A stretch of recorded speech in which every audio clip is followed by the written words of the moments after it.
Party के प्रदेश के अध्यक्ष चौधरी नफे सिंह राठी जी, पार्टी के राष्ट्रीय उपाध्यक्ष प्रकाश भारती जी, पार्टी के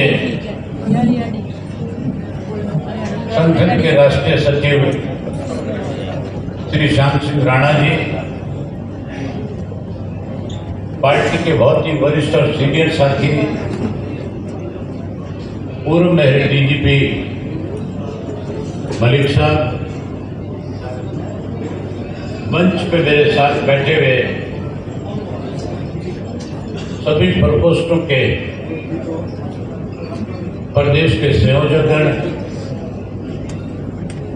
आज की मीटिंग में आए हुए जिला के सभी जिला अध्यक्षगण, हल्का के अध्यक्षगण, प्रदेश कार्यकारिणी के सभी सदस्यगण, पत्रकार एवं छायाकार दोस्तों, मेरे से पहले सब साथियों ने आपके बीच में संगठन को लेकर के फतेहाबाद के अंदर जो चौधरी देवीलाल जी का सम्मान दिवस हमने मनाया है, उसको लेकर के और विशेष रूप से दो प्रस्ताव आपके बीच में रखे। एक तो कानून व्यवस्था को लेकर के मलिक साहब ने प्रस्ताव रखा था, दूसरा प्रस्ताव राणा साहब ने भारी बारिश की वजह से मानसून की पहली बारिश से लेकर के मानसून की जाती बारिश तक जो प्रदेश में फसलें खराब हुई थी, उसके बारे में दो प्रस्ताव भी रखे थे। सबसे पहले साथियों, आप सबको बधाई देता हूं कि आप सबकी मेहनत की वजह से पार्टी के सभी पदाधिकारियों ने, चाहे वो जोन के इंचार्ज थे, चाहे वो हल्का के इंचार्ज थे, चाहे हल्का के संयोजक थे, जिला के अध्यक्ष थे, या अलग अलग प्रकोष्ठों के संयोजकगण थे, आप सब लोगों ने जाकर के 25 तारीख के लिए गांव में, शहर में, कस्बे में, सब जगह लोगों को निमंत्रण दिया। और इतनी भारी बारिश होने के बावजूद जहां लाखों की संख्या में लोग आपके निमंत्रण पे फतेहाबाद में पहुंच करके चौधरी देवीलाल जी के प्रति जो श्रद्धा सुमन अर्पित किए, जो मैसेज देश को दिया, उसके लिए आप सब बधाई के पात्र, आपको बहुत बहुत बधाई। एक मैसेज तो आपने देश में, प्रदेश में दे दिया, क्या समूचा देश का नागरिक जो है इस भारतीय जनता पार्टी की सरकार से दुखी और परेशान है। हरियाणा में जिस ढंग से लाखों लोगों ने इकट्ठे होकर हरियाणा की धरती से बदलाव की एक पुकार जो भरी है, जो नेता यहाँ हमारे मंच पे आए थे, ना केवल उन्होंने मंच से बल्कि जाने के बाद भी चौधरी ओम प्रकाश चौटाला जी को टेलीफोन करके इस बात के लिए बधाई दी थी कि आपकी अगवानी में आने वाले समय में समूचा देश का विपक्ष इकट्ठा हो सकता है।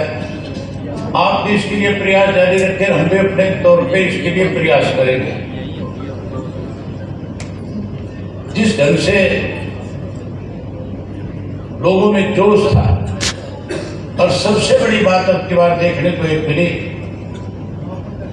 कि हमेशा रैली में जब थोड़ा सा भी लेट होते हैं, 3 बजे के बाद महिलाएं, माताओं, बहनें विशेष रूप से इसलिए ज्यादा समय तक नहीं बैठ सकती क्योंकि उनको फिर जाकर के घर पे काम भी करना होता है। अब की बात तो 5 बजे तक ना तो कोई महिला अपने स्थान से खड़ी और ना ही जो साथी उस रैली में आए हुए थे, किसी ने अपनी जगह छोड़ने का काम किया। लगातार 5 बजे, 11 बजे से 5 बजे 6 घंटे बैठ करके इस बात का मैसेज दिया कि 2024 में जहां भारतीय जनता पार्टी गठबंधन को बर्बाद करने का काम करेंगे, वे कांग्रेस को भी सत्ता के नजदीक नहीं लगने देंगे। केवल और केवल इंडियन नेशनल लोकदल पार्टी को 2024 में सत्ता में लाने का काम करेंगे। एक जंग तो जीत ली, अब एक और जंग आपके सामने है। आदमपुर का उपचुनाव होने जा रहे हैं और चुनाव कोई इसलिए नहीं होने जा रहा कि कोई इस किस्म के हालात पैदा हो गए थे कि कुलदीप बिश्नोई को इस्तीफा देना पड़ा। ये चुनाव तो आदमपुर के लोगों के ऊपर थोपा गया है। कुलदीप बिश्नोई ने तो इसलिए इस्तीफा दिया है कि वो केवल अपने बेटे को राजनीति में कहीं ना कहीं स्थापित करना चाहता है और अपने आप को ईडी से, इनकम टैक्स से और सीबीआई से बचाना चाहता है। आपने पिछले दिनों एक ऑडियो वायरल हुआ था, सुना होगा। एक ऑडियो था जिसके अंदर एक व्यक्ति किसी व्यापारी को टेलीफोन करके कहता है कि मैं ईडी के दफ्तर से बोल रहा हूं, और वो व्यापारी आगे से कहता है कि जनाब मैंने तो 2 दिन पहले बीजेपी ज्वाइन कर ली। आगे से अधिकारी कहता है कि सॉरी रॉन्ग नंबर। ये कुलदीप तो रॉन्ग नंबर वाला है। इसने तो अपने स्वार्थ के लिए, अपने बेटे को स्थापित करने के लिए, कहीं अपने आप को बचाने के लिए इस्तीफा देने का काम किया।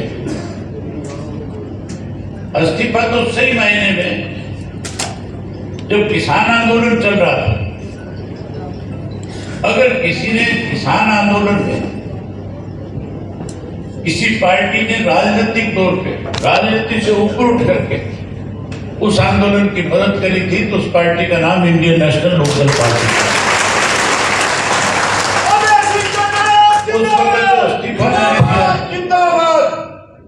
उस वक्त जो मैंने इस्तीफा दिया था,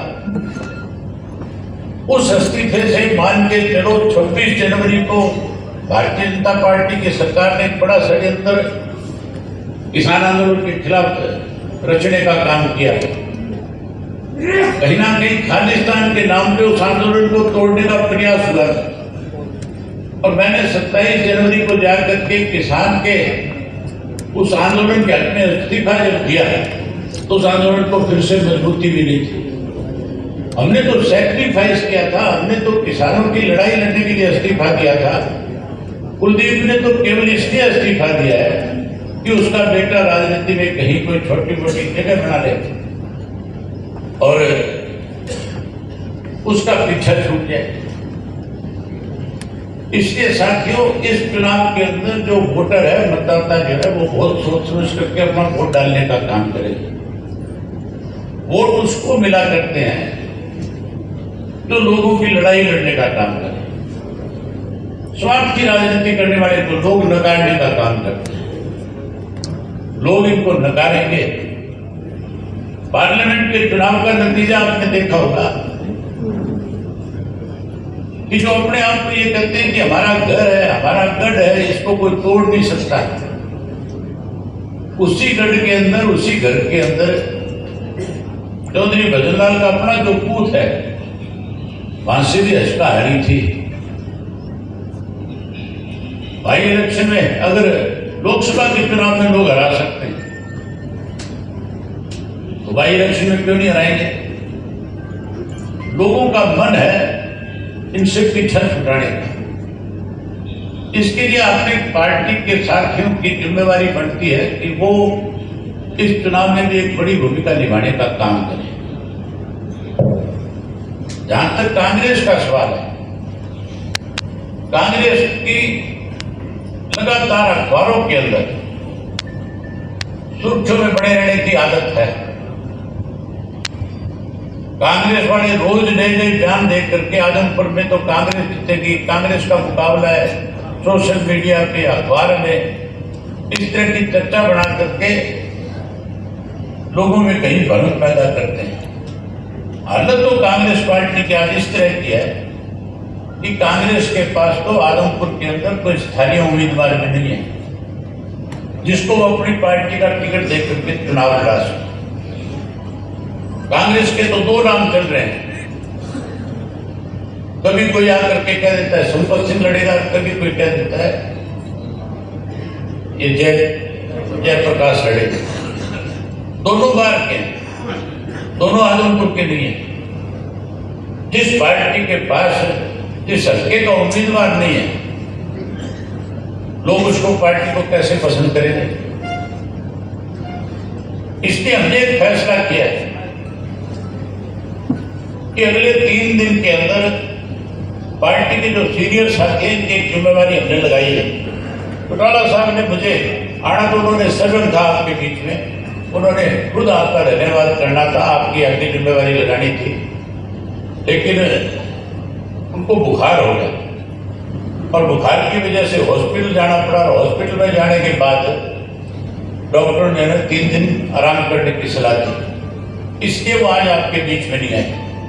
मैं कल उनसे मिलकर के आया था, उन्होंने मुझे विजय रूप से कहा था कि हमने तो हमेशा अपनी पार्टी की तरफ से कार्यकर्ताओं से पूछ करके उम्मीदवार बनाने का काम किया।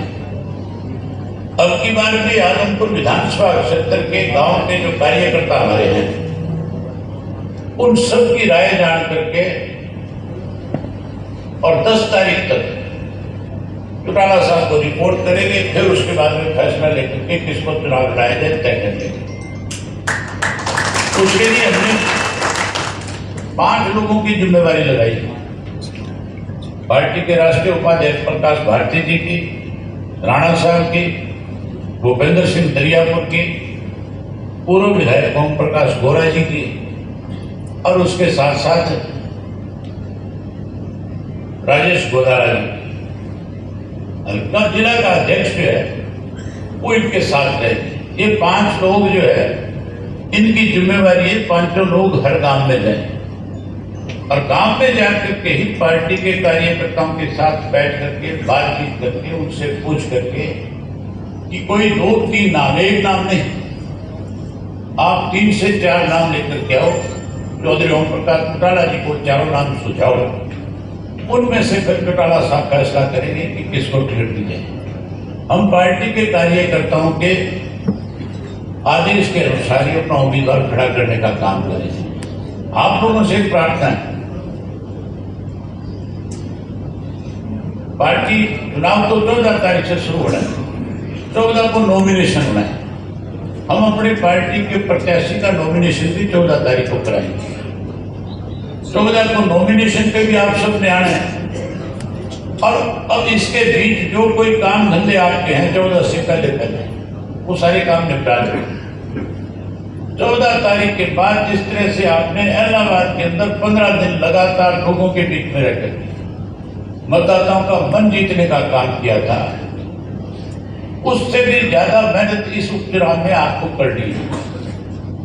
इस उपचुनाव में जहां जिस साथी की ड्यूटी लगे वो फिर उस गांव में जिसमें ड्यूटी लगी उस गांव को छोड़ करके किसी दूसरे गांव में ना जाए, वहीं पे बैठ करके अपनी उस ड्यूटी को निभाने का काम करें।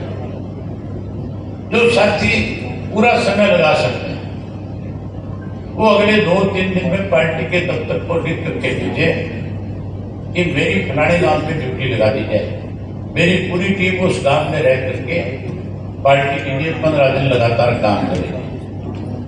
जिन लोगों ने, क्योंकि आदमपुर में कई दफा उपचुनाव हुए और हमारी पार्टी के बहुत सारे साथियों ने उपचुनाव में अलग अलग गांव के अंदर अपनी अपनी जिम्मेवारियां निभाई हैं।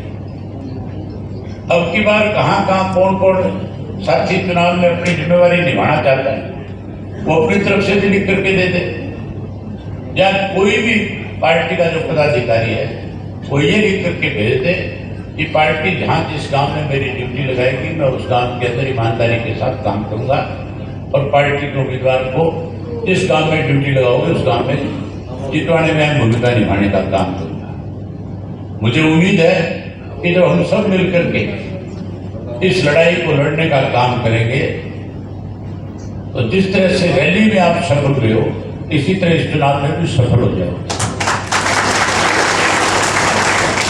कांग्रेस वाले तो कागजों में है, कांग्रेस की हवा तो उस दिन निकल जाएगी जिस दिन कांग्रेस अपना उम्मीदवार खड़ा करेगी।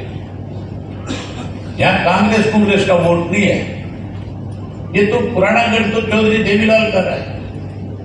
हमारा और भजनलाल का मुकाबला रहा है जब कभी भी रहा है। कितने भी चुनाव उठा करके आप देख लो, हर चुनाव के अंदर यहाँ लोगों का विश्वास या तो चौधरी देवीलाल के प्रति रहा है और या भजनलाल के प्रति रहा है। अब भजनलाल के प्रति विश्वास इसलिए खत्म होता जा रहा है कि ये लोग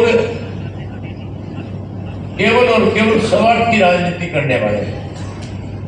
ये लोगों की लड़ाई भूल गए।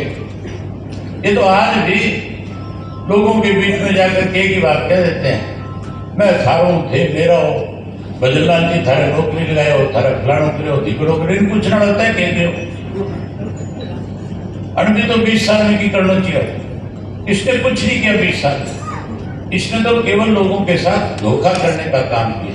और अब की बात तो लोग इस बात के लिए तैयार बैठे हैं कि ये तो केवल अपने घर में ही इस पूरी ताकत को, इस विधानसभा क्षेत्र की ताकत को अपने घर में रखना चाहते हैं। तो इसलिए मेरा आपसे अनुरोध है कि आप 14 तारीख के बाद अपनी अपनी जिम्मेवारी जहां जहां पार्टी की तरफ से लगे उसे मजबूती के साथ निभाना। हम अपनी महिला साथियों की ड्यूटी भी जो है अलग अलग गांव में जोन बांट करके आपने, हम इसको 51 गांव है टोटल। क्यों राजेश जी 51 है? 57 गांव है टोटल। तो 57 गांव है तो 8 गांव का अगर एक एक जोन बनाएंगे तो हमारे 7 जोन बनेंगे। वकालत करा की है कि तो जानते हो। तो हमारे 8 गांव के 7 जोन बनेंगे, 7 बनेंगे, 8 बनेंगे। हम जोन बना करके एक एक जोन अलग अलग हमारी टीम को देने का काम करेंगे। इसी तरह हम अपने जो युवा की साथी हैं उनकी भी इसी तरह से अलग से ड्यूटी लगाने का काम करेंगे। जो अपने सीनियर लोग हैं उन सबको भी एक एक गांव में टीम के हिसाब से उनकी जिम्मेवारियां सौंपेंगे। वो पहले से हमें चार्ट बना लेंगे कि किस किस की कहाँ पे ड्यूटी होगी। हम अपनी तरफ से भी आपको बता देंगे। आप भी हमें पहले इस तरह से बता दो कि किस किस गांव में कौन कौन सी टीम अपने अपने गांव में जाकर के काम करना चाहती है। एक बार फिर आपको जो रैली में आप लोगों ने मेहनत करी थी उसके लिए एक बार फिर आपको बधाई देता हूं और उम्मीद करूंगा कि इस चुनाव में आप बड़ी भूमिका निभाने का काम करोगे। जो 2 प्रस्ताव आपके बीच में रखे थे, एक तो जो प्रस्ताव कानून व्यवस्था को लेकर के रखा गया था मलिक साहब की तरफ से, और दूसरा प्रस्ताव जो राणा साहब ने आपके बीच में जल भराव को लेकर के, बारिश को लेकर के रखा था। मैं दोनों प्रस्ताव, अगर आप लोग सहमत है तो हाथ खड़े करके उन प्रस्ताव को पास करें। आप सब ने मेरी बात सुनी, आप इतनी बड़ी संख्या में आए, आप सबका बहुत धन्यवाद। जय हिंद, जय हिंद।